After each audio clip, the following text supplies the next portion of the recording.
እኔ ደግሞ እድል አላገኘውም ከዚሁ ሰላም ሊበላችሁ። እንዴት ናችሁ? እግዚአብሔር የተባረከ ይሁን። ጌታ መልካም ጊዜ ነው የሰጠን። የእግዚአብሔር መንፈስ በመሐከላችን አለ፣ አሁንም አለ። እግዚአብሔር ስሙ ይባረክ እና እግዚአብሔር ለኛ ያዘጋጀው አንድ ነገር እንዳለ ያው እስካሁን ከነበረንም ታይም አይቼዋለሁኝ እና ዛሬም አብረን እንካፈላለን። በደንብ ዛሬ የምናሰራው ሐሳባችንን ነው። በደንብ እናስባለን። የእግዚአብሔርን ቃል እግዚአብሔር ራሱ በሰጠን ሐሳብ በደንብ እናስባለን እና ዋናው ሐሳቤ ምንድነው? የሐሳብ ወይም የአእምሮ ወይም የልብ ተሐድሶ የሚል ነው። ይሄኛው ትልቅ ፕሮጀክት ነው በእግዚአብሔር ዘንድ። ከዳንበት ጊዜ ጀምሮ ጌታ እስከሚመለስበት ወይም እኛ እስከምንሄድበት በህይወታችን ማዕከላዊ የሆነ ዋና የሆነ ፕሮጀክት ነው። ዋና ፕሮጀክት ነው። እንዲህ ዋና መሆኑን ራሱ እንዴት ምን ያህል ትኩረት እንደተሰጠ በአዲስ ኪዳን ባሉት መልእክቶች ውስጥ በብዛት እናገኛለን። እግዚአብሔር ደግሞ ዛሬም ለኛ ይናገረናል። እንጸልይ። ጌታ ሆይ እናመሰግንሃለን፣ እናከብርሃለን። ስለወደድከን ስምህ ብሩክ ይሁን። አባት ሆይ በፊትህ ነን። እግዚአብሔር ሆይ በፊትህ ነን። ካንተም ለመስማት እነሆ እናፍቃለን፣ እንወዳለን። የሚረባንና የሚጠቅመን ህይወት የሚሆን ጌታ ሆይ ካንተ የተሰጠ ለኛ ያሰብክልን ከቃልህ የበለጠ ስለሌለ አባት ሆይ የቃልህን እውነት ያንተን ሐሳብ በዚህን ሰዓት እግዚአብሔር ለእያንዳንዳችን ያለምንም መከልከል አንተ እንድትናገረን የዘላለም አምላክ እግዚአብሔር ሆይ ለወገኖቼ ለእያንዳንዳችን ጌታ ሆይ የምንሰማበትን ጥበብ እንድትሰጠን እኔም ባሪያህ የምናገርበትን ጥበብ እንድትሰጠኝ እግዚአብሔር ለዛሬ ያሰብክልን አንድም ቀን እንዳይቀርብን ጌታ ሆይ በኢየሱስ ክርስቶስም ጊዜውን ላንተ እንሰጣለን። አሜን። አባቴ ሆይ በፊትህ አስባለሁኝ። ይህ ዝም ብሎ እግዚአብሔር ሆይ ሴርመን እንዳይሆን እግዚአብሔር ጊዜውን የሚሸፍን እንዳይሆን እግዚአብሔር ሆይ እነሆ የሚለውጥ የሚሰራ አንተ የምትናገርበት ከነፍስ ጋር የምትገናኝበት ነፍስን እግዚአብሔር ሆይ የምታነቃበት ህይወት የምታበዛበት የቃልህ እውነት በኢየሱስ ክርስቶስም በኃይል እንዲገለጥ እኔ ለምንሃለሁ። አሜን። ጌታ ሆይ ክብርን አንተ ውሰድ። አሜን።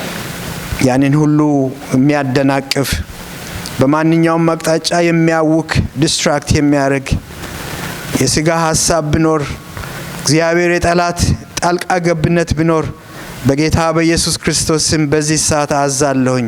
በኢየሱስ ስም ጸጥ ይበል። አሜን። ኃይል ያጣ ይሁን። አሜን። እግዚአብሔር ሆይ ኃይልህ ታላቅ ስለሆነ በዚህ እግዚአብሔር ሆይ በኃይል በስልጣን እንዲያልፍ ዘንድ ጸልያለሁ። ክብር ሁሉ ላንተ ይሁን። አሜን። እግዚአብሔር ስሙ ይባረክ። እንዳልኳችሁም ዛሬ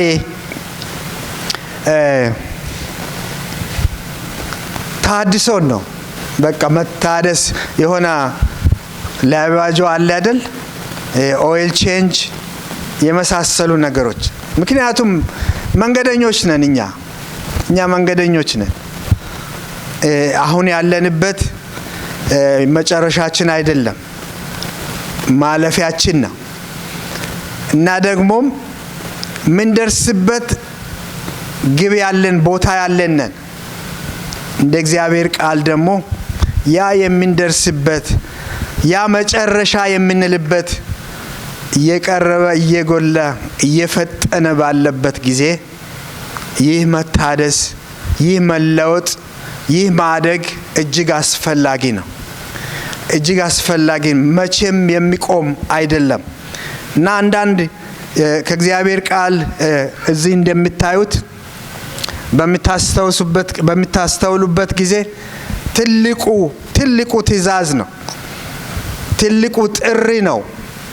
አስፈላጊ ነገር ነው። ሮሜ 12ን ብዙን ጊዜ እናውቀዋለን። እግዚአብሔር ፈቃድ እርሱም በጎና ደስ የሚያሰኝ ፍጹምም የሆነው ነገር ምን እንደሆነ ፈትናችሁ ታውቁ ዘንድ በልባችሁ መታደስ ተለወጡ ይላል። በልባችሁ መታደስ ተለወጡ።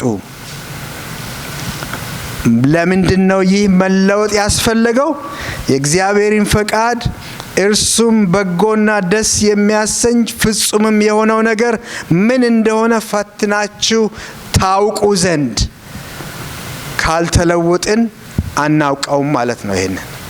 ይህንን ፈቃዱን ታውቁ ዘንድ ምን እንደሆነ ታስተውሉ ዘንድ ተለወጡ ይላል። መለወጥ ግዴታ ነው። እግዚአብሔርን ፈቃድ ለማወቅ መለወጥ አስፈላጊ ነው። ኤፌሶን 4 ላይም እንዲሁ ይላል፣ ፊተኛ ኑሯችሁን እያሰባችሁ እንደሚያታልል ምኞት የሚጠፋውን አሮጌውን ሰው አስወግዱ፣ በአእምሮአችሁ መንፈስ ታደሱ፣ ለእውነትም በሚሆኑ በጽድቅና ቅድስና እንደ እግዚአብሔር ምሳሌ የተፈጠረውን አዲሱን ሰው ልበሱ። አዲሱን ሰው ልበሱ። ማን ነው ያ አዲስ ሰው? እሱ ክርስቶስ። እንግዲህ ካልተለወጥን ካልታደስን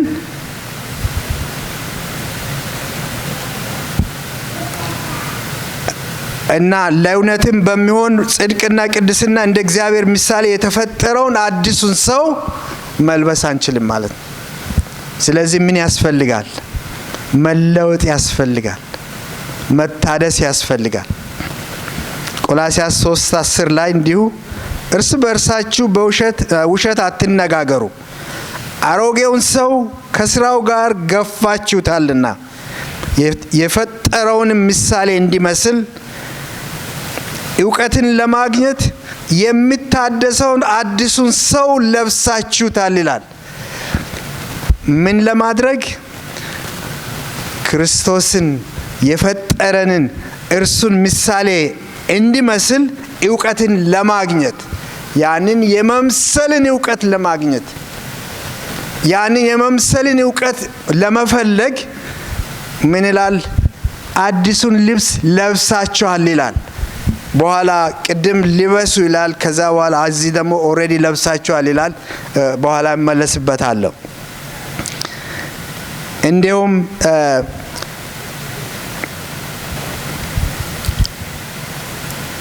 እንግዲህ እንዲህ ያልን ስንቀጥል በብዙ ቦታዎች ነው ያለው። በብዙ ቦታዎች ይህንን ዲማንድ ያደርጋል፣ ይህንን ይፈልጋል። እና እንግዲህ አሁን ትንሽ ተረጋግተን የምናስተውለው ምንድነው? ምናችን ነው የሚለወጠው? ምናችን ነው የሚለወጠው? ቅድም በጥቂቱ በመለወጣችን ምን ይሆናል የሚለውን በእግረ መንገድ እያየን ነበር። እግዚአብሔርን ፈቃድ ማወቅ ይመጣል። አሮጌ ትተን የመጣንበትን ወደ ኋላ አለመመለስ አለበት። ነገር ከሁሉም በላይ ደግሞ በላይ ካስቀመጥኩት በክርስቶስ ኢየሱስ የነበረ ያ ሐሳብ በእናንተ ዘንድ እንዲሆን የሚለውን ያደርጋል። እንደገናም ደግሞ እለት ያንን ክርስቶስን እንድንመስል የተጠራንበትን ያንን የምናይበት ይሆናል። ታዲያ ምናችን ነው የሚለወጠው? በመጀመሪያ ሮሜ 12 ላይ የሚናገረው ላይ ምን ይላል?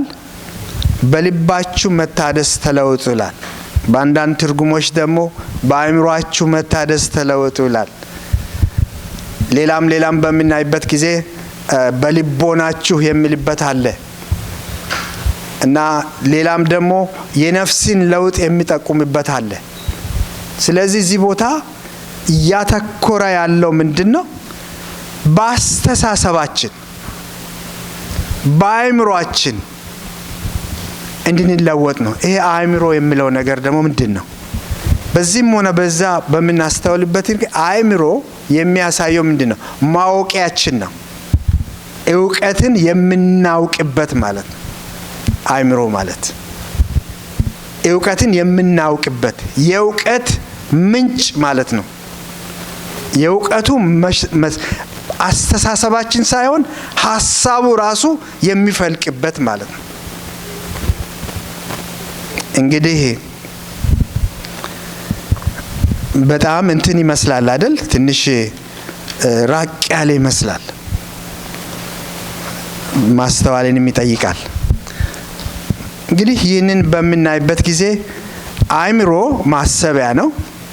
አእምሮ አስተሳሰብ የሚፈልቅበት ነው። እንግዲህ ያ አስተሳሰብ የሚፈልቀው ከነፍስ ነው። ነፍስን ደግሞ ስንበትነው በነፍስ ውስጥ ምን አለ? ዕውቀት አለ።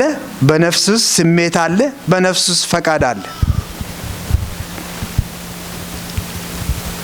እነዚህ የተያያዙ ነገሮች ናቸው። አሁን አንድን የሚያስደስት ተስፋ የሚሰጥ ነገር ቢነግራችሁ በጣም ደስ ይላችኋል። ለምን? የነገርኳችሁን ስላስተዋላችሁ። ደስ ስላችሁ ምንድን ያለ ማለት ነው? ዕውቀት አለ። ከዕውቀት ተነስቶ ስሜት መጣ፣ ደስ የሚል። ከዛ በኋላ በመደሰታችሁ የምትፈቅዱት ነገር አለ። በመደሰታችሁ ልትዘሉ ትችላላችሁ። በመደሰታችሁ እግዚአብሔርን ልታመሰግኑ ትችላላችሁ። በመደሰታችሁ የምትፈቅዱት ድርጊት አለ። እንዲሁ ነው። በተቃራኒውም the same thing። በሚያሳዝን ሌላ ከሆነም the same thing ነው የሚመነጨው ማለት ነው። እንግዲህ እንዴት ወሳኝ ነው ይሄ ማሰቢያ፣ ይሄ ማወቂያ፣ ይሄ አእምሮ፣ ይሄ ልቦና ማስተዋል እጅግ ጠቃሚ ነው ማለት ነው። ለምን?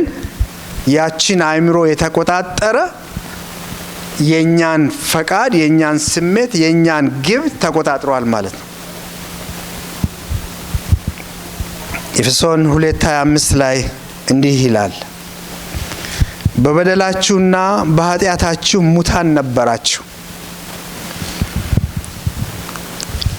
በእነርሱም በዚህ ዓለም እንዳለው ኑሮ በማይታዘዙትም ልጆች ላይ አሁን ለሚሰራው መንፈስ አለቃ እንደሆነው በአየር ላይ ስልጣን እንዳለው አለቃ ፈቃድ በፊት ተመላለሳችሁባቸው። ልክ ነኝ። በእነዚህም ልጆች መካከል እኛ ሁላችንም ደግሞ የሥጋችንንና የልቦናችንን ፈቃድ እያደረግን በሥጋችን ምኞት በፊት እንኖር ነበር። እንደ ሌሎቹም ደግሞ ከፍጥረታችን የቁጣ ልጆች ነበር።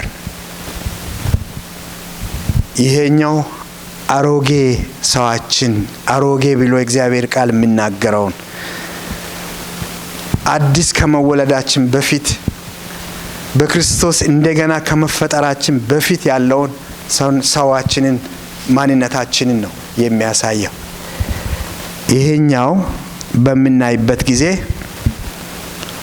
በዚህ ውስጥ አእምሮአችን በምን ቁጥጥር ስር ነው?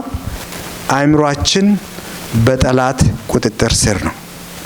እንዲህ ነው የሚለው አይደል? ለሚሰራው መንፈስ አለቃ እንደሆነው በአየር ላይ ስልጣን እንዳለው አለቃ ፈቃድ በሱ ቁጥጥር ስር ነው። እንግዲህ በጨለማ ውስጥ ወደ ብርሃን ሳንመጣ፣ ወደ ጌታ ሳንመጣ በፊት የምንሰራው ኃጢአት ወይም በእግዚአብሔር ላይ የምናምፀው አመጽ ወደን አይደለም ማለት ነው። ወደን አይደለም። ምክንያቱም ኦሬዲ አለቃ አለን። አእምሯችንን የገዛ የተቆጣጠረ አለ፣ አለቃ አለ። ምን ይላል? ከዛ ቁጥር 4 ላይ ነገር ግን እግዚአብሔር በምህረቱ ባለጠጋ ስለሆነ ከወደደን ከትልቅ ፍቅሩ የተነሳ በበደላችን ሙታን እንኳን በሆንን ጊዜ ከክርስቶስ ጋር ሕይወትን ሰጠን። አሁን ይታያችሁ፣ ሕይወትን ሰጠን። ይህንን ሕይወት ያገኘነው ሁላችን እንደምናውቀው እንዲሁ በጸጋ ነው። ክርስቶስ የኛን ሁሉ ከፈለ። ከዚያም የተነሳ እሱን በማመናችን እኛ ደግሞ በእግዚአብሔር ዘንድ በፊት በአመጽና በኃጢአት ያጣነውን እንደገና የእግዚአብሔርን የልጅነት ስፍራ አገኘን። ምን ሆንን? እንደገና ተፈጠርን። አእምሯችን በአየር ላይ ስልጣን እንዳለው አለቃ ፈቃድ ከፍጥረታችን የቁጣ ልጆች እንደሆንን ሙታን እንደነበርን በሰይጣን ቁጥጥር ስር እንደሆን የስጋችንና የምኞታችንን ለመፈጸም ምንም የሚከለክለን የሌለ ነበርን። አሁን ግን በጸጋው ከዛ ጨለማ፣ ከዛ ስልጣን፣ ከዛ ክፋት፣ ከዛ መገዛት ውስጥ ነፃ ወጣን። ነፃ የወጣ ነው በክርስቶስ ኢየሱስ፣ እሱ በከፈለው ነው ነፃ የወጣ ነው። እሺ አሁንም እንከታተል። እንግዲህ አእምሯችንን የተቆጣጠረው እኛን ተቆጣጥሯል ማለት ነው አውቶማቲካሊ። ስለዚህ የምናደርገው በዛ ተስማምተን ነው የምንሆነው። ከዛ በኋላ ምንድነው የመጣው? ከዛ በኋላ ጌታ በራሱ ባዘጋጀው ነፃ ወጣን። ነፃ ወጥተን ነገር ግን ሁለተኛ ቆሮንቶስ ላይ የሚናገረው አለ። ነፃ ከወጣን በኋላ ወዲያው በመንፈስ ቅዱስ ቁጥጥር ስር የሆንን ይመስላችኋል? ወዲያው ለምንድነው እሱ የሆነው መሰላችሁ? ሁለተኛ ቆሮንቶስ ምዕራፍ 2 ከ25 ጀምሮ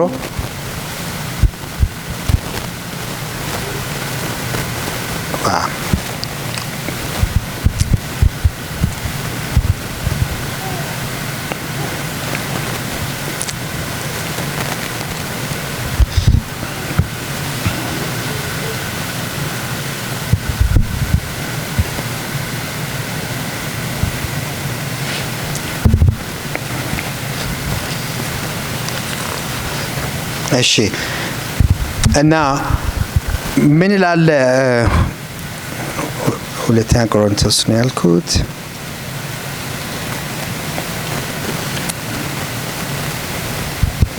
I'm sorry, አንደኛ ቆሮንቶስ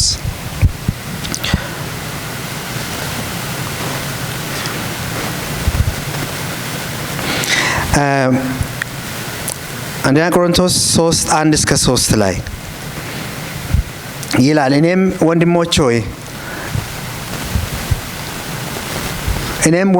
ሆይ የሥጋ እንደመሆናችሁ በክርስቶስም ሕፃናት እንደመሆናችሁ እንጂ መንፈሳውያን እንደመሆናችሁ ልናገራችሁ አልቻልሁም። ገና ጽኑ መብል ለመብላት አትችሉም ነበርና ወተት ጋትኋችሁ። ገና ሥጋውያን ናችሁና እስካሁን ድረስ ገና አትችሉም።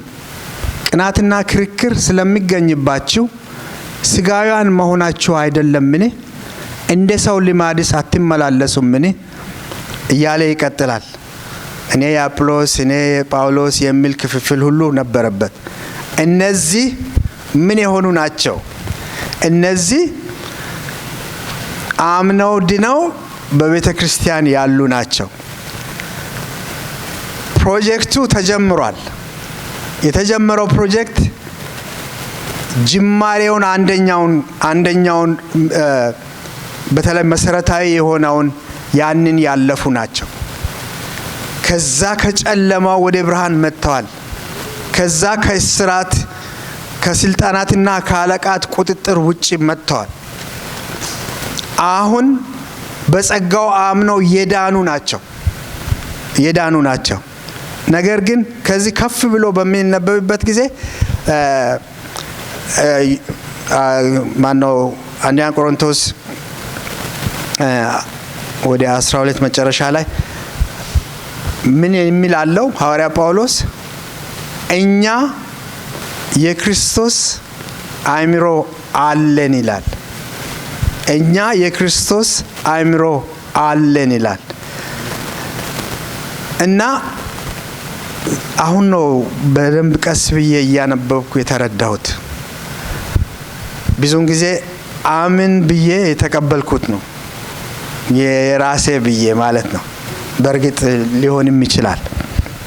በዚያን ጊዜ ግን አድሬስ የሚያደርገው የሱ የሆነውን ልቡን ማን ይመረምራል እያለ ወርዶ ሐዋርያ ጳውሎስ ለቆሮንቶስ ቤተክርስቲያን የሚናገረው ነው። እኛ የክርስቶስ አእምሮ አለን የሚለው እሱን ጢሞቴዎስን አብሮ የሚያገለግሉትን እነዛን ነው። እና የክርስቶስ አእምሮ አለን የሚለው ለነሱ ግን ወረድ ብሎ ነው ይሄንን የሚጽፈው። እናንተ ግን ስቲል ሕፃናት ናችሁ። የስ ከዛኛው ኮንትሮል ወጥታችኋል። ነገር ግን ወደሚቆጥለው መንፈስ ቅዱስ ወደሚቆጣጠርበት መንፈሳውያን ወደምትባሉበት ወደዛ አልደረሳችሁም። እንዲተጉ ነው አልደረሳችሁም ይልና የራሱን ይናገራል። እንዳልደረሱ ደግሞ እንደ አስረጅ ምን ያሳያል? ስቲል እኮ ይሄ ክፍፍል አለ፣ ስቲል እንትና አለመስማማት አለ፣ አለመግባባት አለ። እሱ ብቻም አይደለም፣ ወረድ ብሎ መከፋፈያ ምንጫቸው ምንድነው ምለው? እኔ የአጵሎስ ነኝ፣ እኔ የጳውሎስ ነኝ፣ እኔ የኬፋ ነኝ የሚል ነገር ትላላችሁ።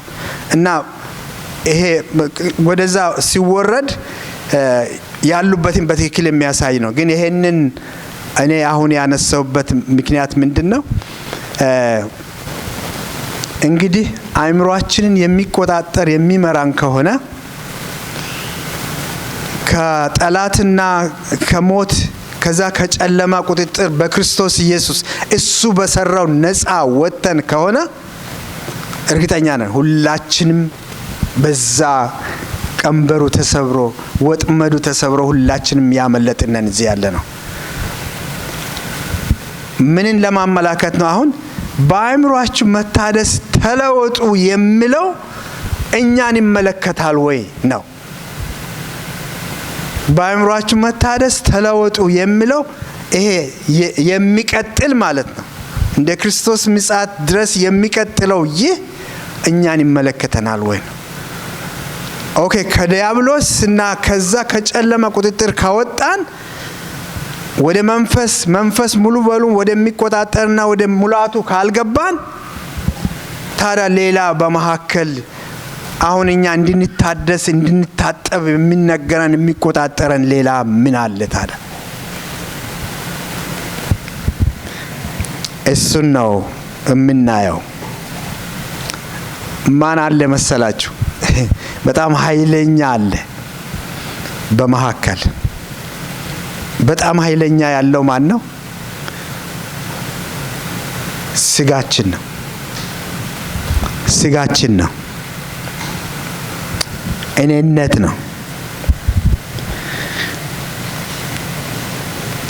ገና ስጋውያን ናችሁና እስካሁን ድረስ ገና አትችሉም። ቅናትና ክርክር ስለሚገኝበት ስጋውያን መሆናችሁ አይደላችሁምን? እንደ ሰውስ ልማድ አትመላለሱምን? ይላል እና አንደኛ ጴጥሮስ 3:11ም ይህንን በደንብ ያሳያል። ምን ይላል? ወዳጆች ሆይ ነፍስን ከሚዋጋ ስጋዊ ምኞት ትርቁ ዘንድ እንግዶችና መጻተኞች እንደማሆናችሁ እለምናችኋለሁ ይላል። ስለዚህ ዛሬ በዋናነት የምናተኩረው ምንድነው? ይሄ በአእምሯችሁ መታደስ ተለወጡ የሚለው ምን ነው አድሬስ የሚያደርገው ነው? ቅድም እንዳልኳችሁ ትልቁ የእግዚአብሔር ፕሮጀክት በዚህ ምድር እስካለን ድረስ እድገታችንና አቅጣጫችን ልጁን እንድንመስል ነው፣ ክርስቶስን እንድንመስል ነው። ያ ነው የመታደሻው መንገድ፣ ያ ኢላማችንም ያ ነው፣ ክርስቶስን እንድንመስል ነው። ክርስቶስን በመምሰል ውስጥ ምን አለ? ክርስቶስን በመምሰል ውስጥ ወደ ጽድቅ፣ ወደ ቅድስና፣ ወደ እግዚአብሔር ሐሳብ፣ ወደ ፍጹም ወደ እሱ ዕቅድ መጠጋት ስላለ ነው። ወደዛ መጠጋት ስላለ ነው። ይህንን በአብዛኛው በሐዋርያው ጳውሎስ መልእክት ፊልጵስዩስ ላይ በሙላት እናያለን። ፊልጵስዩስ 2 ላይ በአንድ ሐሳብ ተስማሙ፣ አንድ ፍቅር፣ አንድም ልብ፣ አንድም ሐሳብ ይሁንላችሁ። ለወገኔ ይጠቅማል በማለት ወይም በከንቱ ውዳሴ ምክንያት አንድስ እንኳ አታድርጉ። ነገር ግን እያንዳንዱ ባልንጀራውን ከራሱ ይልቅ እንዲሻል በትሕትና ይቁጠር። እያንዳንዱ ለራሱ የሚጠቅመውን አይመልከት፣ ለባልንጀራው ደግሞ እንጂ። በክርስቶስ ኢየሱስ የነበረ ይህ ሐሳብ በእናንተ ዘንድ ደግሞ ይሁን ነው። እና ያንን በክርስቶስ ያለው ሐሳብ ምንድን ነበር ብዬ ሳሰላስል የደህንነት ጥሪ መነሻው ከየት ነው? ማን ነው ለኛ ደህንነት በፍቅር ወደኛ ያሰበው? ማን ነው? ስላሴዎችን ስታስቡ እግዚአብሔር ነው ያሰበው። በስላሴዎች ስታስቡ ማን ነው? ማን ነው እኛን ወዶ አንድያ ልጁን እስኪሰጥ ድረስ ሐሳቡን ያመጣው? ማን ነው? እግዚአብሔር አብ። እግዚአብሔር አብ እና በዛ ከዛ በኋላ በሐሳብ ላይ ቢቀር ምንም እንትን አይልም። ነገር ግን ወልድ ደግሞ የራሱን ድርሻ ወሰደ። ምን ለመሆን? ለመዋረድ፣ ከእግዚአብሔር ጋር መተካከልን ዋናው ሳያደርግ እሱን ጥሎ እግዚአብሔር ሆኖ ሳለ ወልድ እኔ እሄዳለሁ አለ። እንደ ሰው ሆኖ መጥቶ ወልድ ተዋረደ። ከዚያም ያው እስከ ዛሬ ያለን የሱ ፍሬዎች ነን። ተዋረደ እና በዚህ የምናየው ምንድን ነው? ለራሱ ብሎ አይደለም ወልድ ኢየሱስ ለራሱ ብሎ አይደለም ይህንን ያደረገው፣ ለኛ ብሎ ነው። ለኛ ብሎ ነው። እና በዚህ ስፍራ ምን ይላል? ከላይ ሁሉም ባልንጀራውን ሳይሆን ማነው ራሱን ሳይሆን ለባልንጀራው ቅድሚያ ይስጥ፣ ለሌላው ቅድሚያ ይስጥ። ያ ሐሳብ የተጀመረው የት ጋር ነው? በክርስቶስ ዘንድ ነው የታሰበው። እንደውም ቀጥለን በምናነብበት ጊዜ ክብሩ ለማን ነው? ክርስቶስ እንዲህ ተዋርዶ፣ ክርስቶስ እንዲህ ስፍራውን ትቶ ወርዶ እኛን ሲያድን ይህንን ሁሉ ሲሰራ ክብሩ ለማን ነው ይላል? ለእግዚአብሔር አብ ይላል። ጌታ ያንን ሁሉ ያውቃል።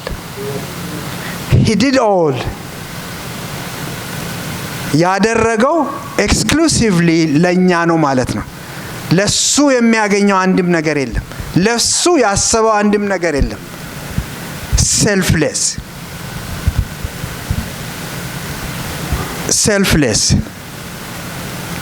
እና ባልንጀራውን ብሎ ቅድም ባነበብነው ፊልጵስዩስ ከተናገረ በኋላ በክርስቶስ ያለው ሐሳብ በእናንተ ደግሞ ይሁን።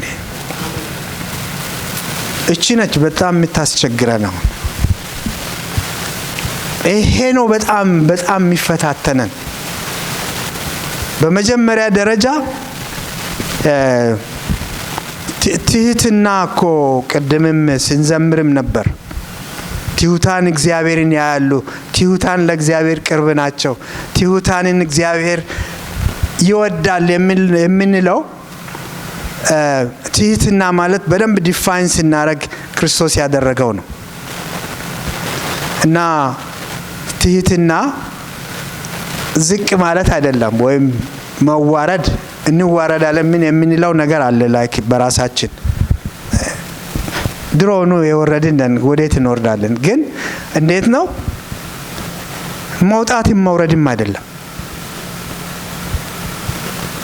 ትህትና እግዚአብሔርን ማወቅ ነው፣ ክርስቶስን ማወቅ ነው። በቃ የጸና የሚሆን የተተከለ የሚሆን መለወጥ የሚመጣው በዚህ ነው። ለውጥ የሚለው በምንም አይደለም ወገኖቼ፣ በአስተሳሰባችን። ሀሳባችን እንዴት ነው ፕሮሰስ የሚያደርገው? ስፍራውን የሚሰጠው እንዴት ነው? ምክንያቱም ሁሉ ነገር ከሱ ነው የሚነሳው የሚመነጨው ከሀሳባችን። በአእምሯችሁ መታደስ ተለውጡ እንጂ። ጌታ ኢየሱስም መጥምቁ ዮሐንስም ገና ሲመጡ አንድ በመነሻ ጀምረው ያሉት አንድ አይነት አዋጅ ነው አይደል? ማን ነው የሚያስታውሰው? መጥምቁ ዮሐንስም ሲመጣ ጌታ ኢየሱስም ሲጀምር ያወጁት አንድ አዋጅ ነው ያለው። አንድ አዋጅ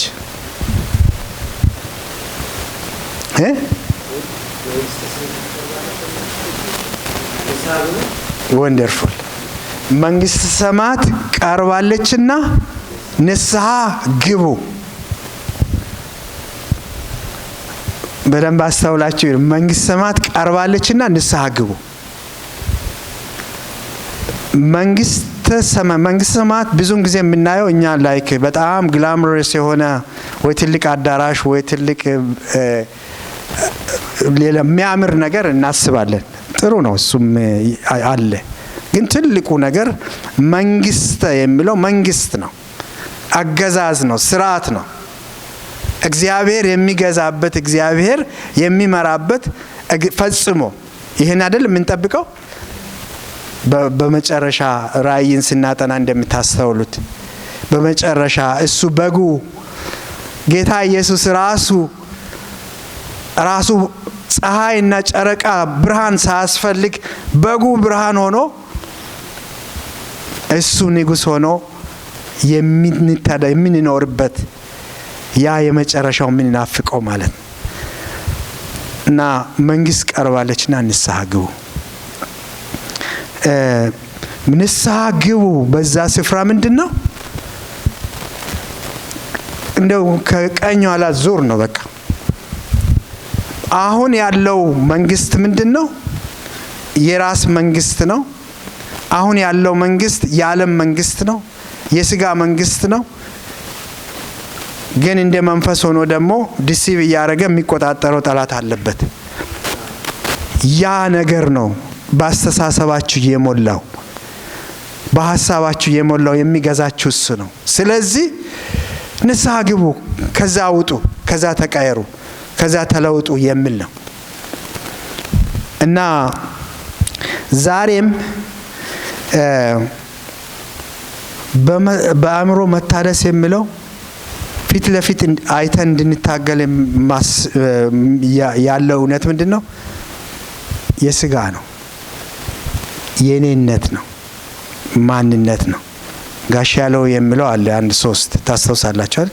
ሁላችሁም 1 2 3 ብል ትላላችሁ አይደል? እኔ በኔ ለኔ፣ እኔ በኔ ለኔ። ወይም ሌላ እንደ ቫይረስ አድርጎ የነገረን አብሪቬሽን አለ። ትዝ ይላችኋል? ቀበቆ የቃየልን የባላምን የቆሬን አንስቶ ነው ቀበቆ ያ መንግስት ያ ህይወት የሚቀየርበት የሚለወጥበት ማለት ነው። ይህ ደግሞ የምንቀጥለው ነገር ነው። ምንታው ወይም አንድ ጊዜ አቁመን ከዛ በኋላ የምንቀጥለው አይደለም። ይህ የሚቀጥል የሚሆን ማለት ነው እና በዚህ አሁን በጣም የሚከብደውና ሁሉ ጊዜ በእውቀት ደረጃ ምናቀው ምንለው አንዳንድ ጊዜ ያወቅንም መስሎን አሜን ብለን የምናልፈው ነገር ቢኖር ቅድም ፊልጵስዩስ ላይ ያነበብኩላችሁ ነገር ነው። በህይወት መግለጽ ያንን በጣም አስፈላጊና በጣም የሚገባን ነገር ነው። በአንድ ሐሳብ ተስማሙ፣ አንድ ፍቅር፣ አንድም ልብ፣ አንድ ሐሳብ ይሁንላችሁ።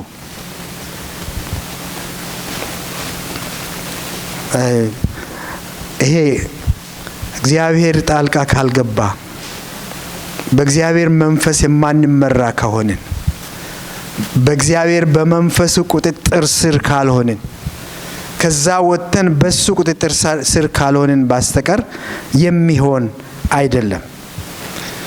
ምክንያቱም ቅድመ ሁኔታ ያስቀመጠው ምንድነው? ጌታ መንፈስ ቅዱስ በመንግስቱ የሚሰራው የሚሰለጥነው በእንዲህ አይነት ህብረት በእንዲህ አይነት መንፈስ ውስጥ ነው። ያንን ግን የሚያበላሸው ቀበቆ ያለው ቫይረሱ ያለው የቱጋ ነው? ለወገኔ ይጠቅማል በማለት ወይም በከንቱ ውዳሴ ምክንያት እያንዳንዱ ለኔ የሚል ነገር ካለ እነዚህ ነገሮች በፍጹም አይቻልም።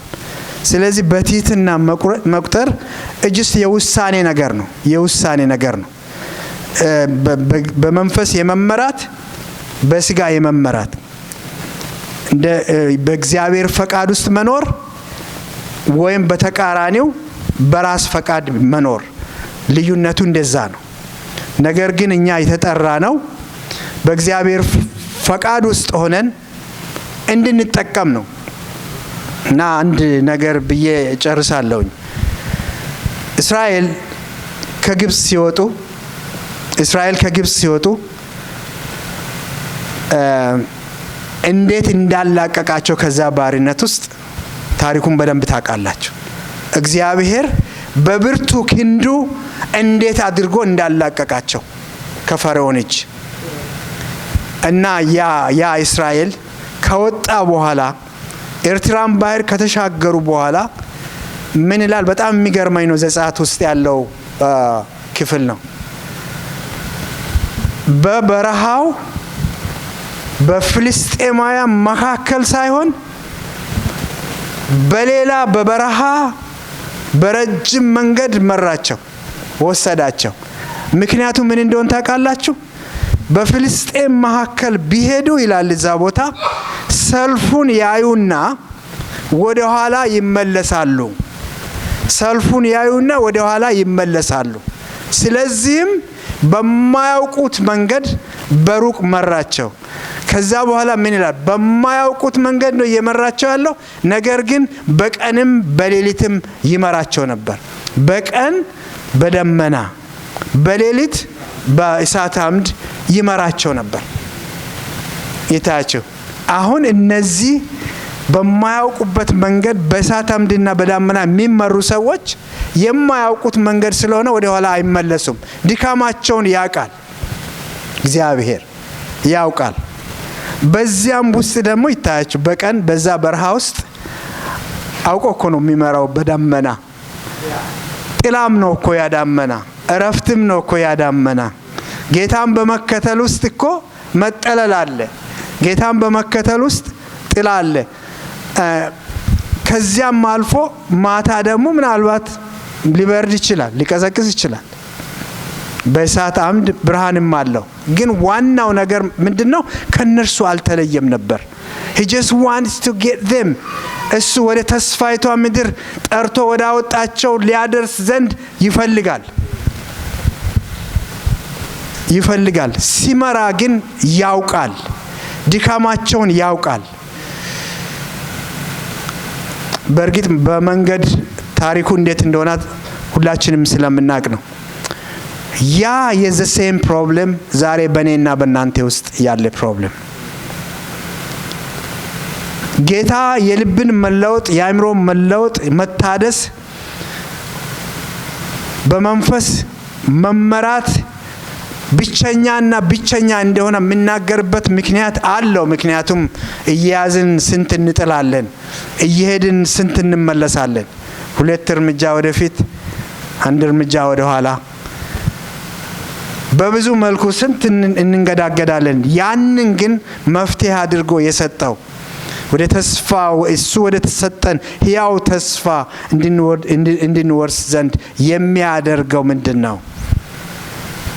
በሱ በጌታ በርሱ በመታመን የሚለውን በመስማት በዛ በመሆን ያ ድል ይገኛል። ስለዚህም ነው ወዳጆች ሆይ ነፍስን ከሚዋጋ ስጋዊ ምኞት ከሱ ራቁ። ምክንያቱም እሱ ይጥላል። እና አንደኛ ጴጥሮስ 3 ወደ ታች ስታነቡ ሞር ኤምፋሳይዝ የሚያደርገው ስለ ክርስቶስ ምጽአት ነው፣ ስለ ዳግም መመለስ ነው። በዛ በሚመጣበት ጊዜ አሁን የምትሉት የምትመኙት የዓለምና የስጋ ይህ ሁሉ ይቀልጣል ነው የሚለው። የሚቀልጥ ነው፣ ዋጋ የሌለው ነው፣ የሚያዘልቅ አይደለም። ይልቅስ ከመንገዳችሁ አስተጓጉላችሁ ነው የሚለው። ስለዚህ አእምሯችሁን ማን ነው የተቆጣጠረው? እስቲ አስቡት። አሁን የኛን አእምሮ ማን ተቆጣጥሯል? እግዚአብሔር መንፈስ ነው። እግዚአብሔር የሆነ ነገር ነው የኛን አእምሮ የተቆጣጠረው። ማለት እንዲሁ በሩጫ የሚመለስ ነገር አይደለም። ይሄኛው አሪስት ራሱ ደግሞ እዚሁ ተሰብኮ የሚቋጭም አይደለም። በየብራንቹ እቤት ሆነን በራሳችን ሆነን ራሳችን የምንመረምርበትና የምንጠቀምበት ነው። እና ትልቁ ነገር ምን መሰላችሁ? እንደውም 2 ጢሞቴዎስ 2:25 ላይ ምን ይላል? አማኞች እኛ ካልነቃን፣ እኛም ካልተጠነቀቅን፣ እኛም ካልቆምን እሱ እንደሚከራይ ይናገራል። ቅድም በማመናችን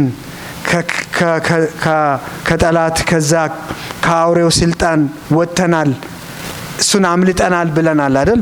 አዎን አምልጠናል። ነገር ግን እስቲል ውጊያ የለብንም እንዴ? አለብን።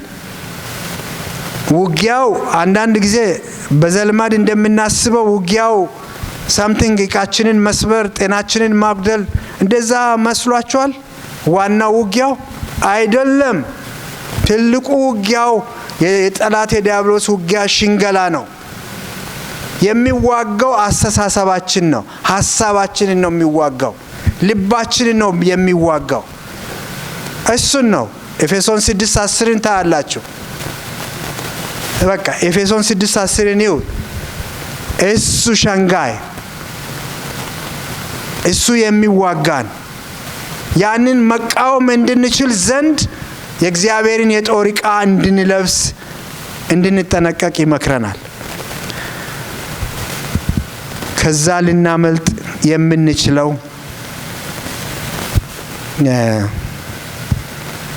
ማስረዘም አይሆንብን። በትልቁ ምንድነው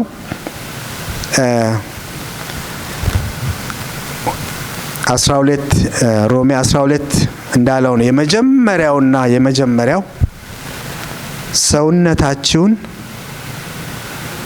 ሕያው መስዋዕት አድርጋችሁ አቅርቡ ነው የሚለው። የመጀመሪያው ሰውነታችሁን ሕያው መስዋዕት አድርጋችሁ አቅርቡ። ምንድን ማለት መሰላችሁ? እጅግራችን ማለቱ አይደለም።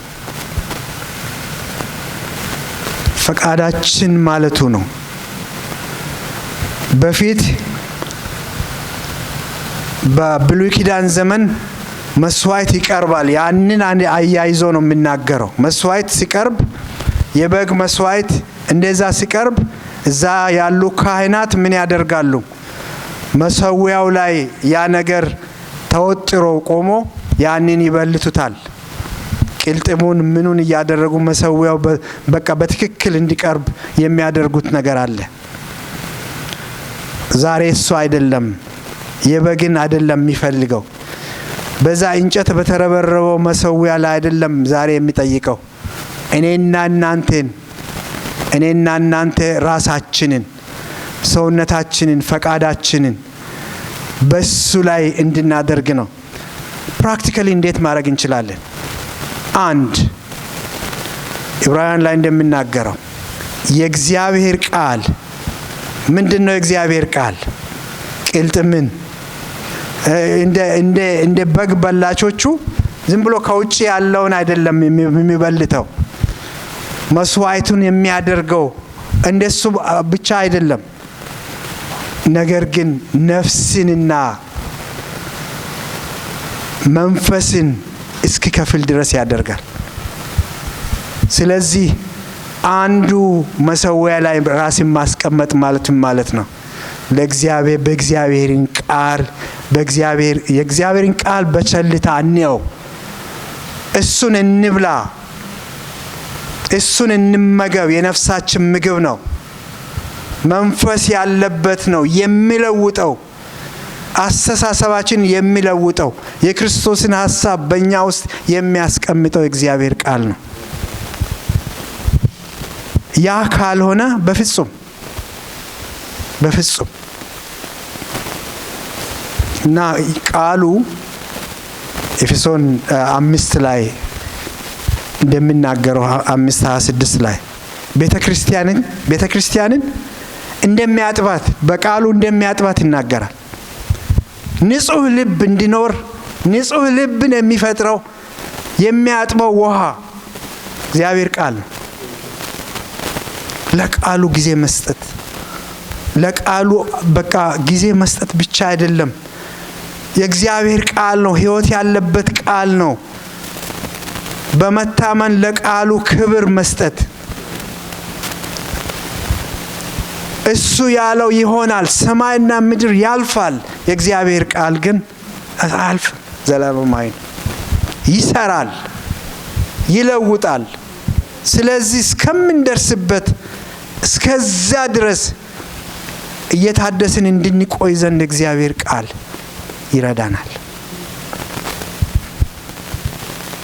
በፊቱ ማምለክ፣ መጸለይ፣ ከሱ ጋር ጊዜ መውሰድ፣ እሱን ማናገር፣ በመንፈስ ቅዱስ ምሪት እሱን ጠብቆ መቆየት ጊዜ በወሰድን ቁጥር ቅድም ስትዘምር ነበር ስትመሰክር ነበር እህታችን ደሴት አለች የለችም? እሷ ስትል ነበር ብዙ እንሮጣለን ግን እሱ ጋር ቁጭ ብለን ማድረጉ ይበልጣል ስትል ነበር። it's the same thing ፈረንጆች እንደሚሉት ነው። it's not about your hands, it is about your heart ይላል። በውጪ በምናምን የሚታየው ሳይሆን ውስጥ ያለው የልብ ለውጥ ነው ብርታት የሚሆነን። ቅድም ጸሎትን ወይም ቃሉን ማንበብን ስራ አታድርግብን ስትል ነበር። ምን መሰላችሁ ስራ የሚሆነው? ስርዓት መፈጸምና ዝም ብለን አለደን ለማድረግ ብቻ የምናደርገው ህይወታችን ከሆነ ግን የኛ ህይወታችን የዘውትር ልምዳችን የዘውትር ፕራክቲሳችን ከሆነ ግን እኛ ራሳችን ስለሚጠማን እኛ ራሳችን ስለሚያስፈልገን ስለምንወደው ያለዛ ስለሚደክመን ነው የምናደርገው። ይህ ነው ራሳችንን መስዋዕት አድርገን ማቅረብ። ያንን መስዋዕት እግዚአብሔር ይቀበላል። ሐዋርያው ጳውሎስ እንዳለው ወገኖች እኛም ወደ ኋላ ያለውን ከኋላ ያለውን እየተውን እየረሳን ወደፊት ያለውን ለመያዝ እንዘረጋለን። እግዚአብሔር ደግሞ ታማኝ ነው እና እረኛችን ነው። እሱ እኛ መሰጠቱ ካለ ማለት ነው፣ እኛ ሰብሚሽኑ ካለ፣ እኛ መፈለጉ ካለ እሱ ለማሰማራት፣ እሱ ለመመገብ፣ እሱ መልካም ነው። የእሱን ልብ ይሰጣል። በቃ የክርስቶስ ልብ አለን ማለት አረፍን ማለት እኮ ነው። በስመ አብ ወልድ መቀየሚያችን ሁሉ ይበላሻል። በቃ ሌላ የምንራብበት ምኞታችን ሁሉ ይደለድማል።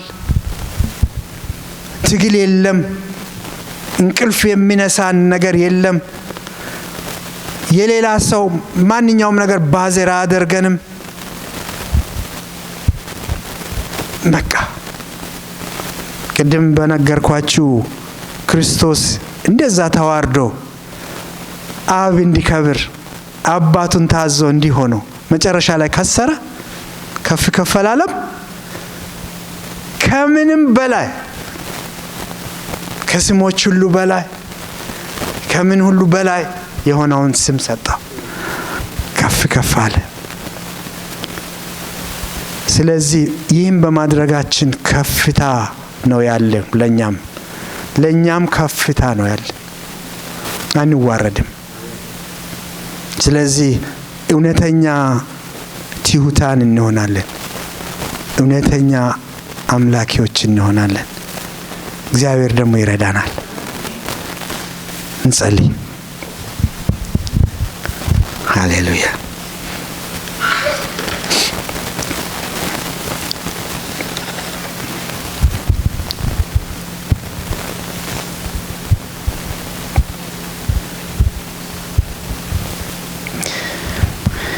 በሰማይና በምድርም በታች ያሉት ሁሉ በኢየሱስ ስም ይንበረከኩ ዘንድ መላስም ሁሉ ለእግዚአብሔር ክብር፣ ለእግዚአብሔር አብ ክብር ኢየሱስ ክርስቶስ ጌታ እንደሆነ ይመሰክር ዘንድ ነው። ሁል ጊዜ ይላል። ይህንን ፍቅር እግዚአብሔር ደግሞ ይሰጠናል። ይህንን ፍቅር ይሰጠናል። ለእርስ በርሳችን ይሰጠናል። ለእግዚአብሔር እንዲሆን ዘንድ ይሰጠናል። ይህንን እንድንመኝ ይሰጠናል። በአእምሯችን መታደስ በውስጣችን ከተለወጥን ወገኖቼ የክርስቶስ የሆነው ነገር እሱ ዲስፕሌይድ ይሆናል፣ ለሁሉ የሚታይ ይሆናል።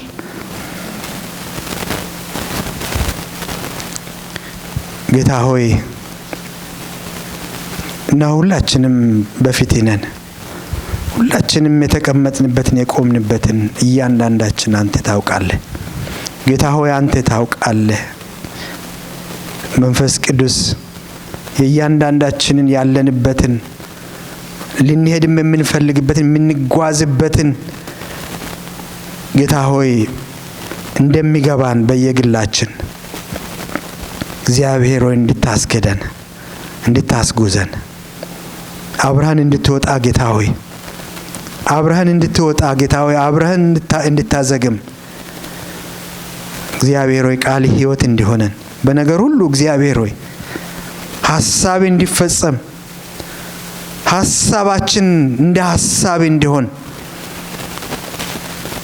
እግዚአብሔር መንገዳችን እንደ መንገድህ እንዲሆን ህልማችን እንደ ህልም እንዲሆን የዘላለም አምላክ የቀረውን ዘመናችን በኢየሱስ ክርስቶስ አንተ ባርክ። ህብረታችንም ጌታ ሆይ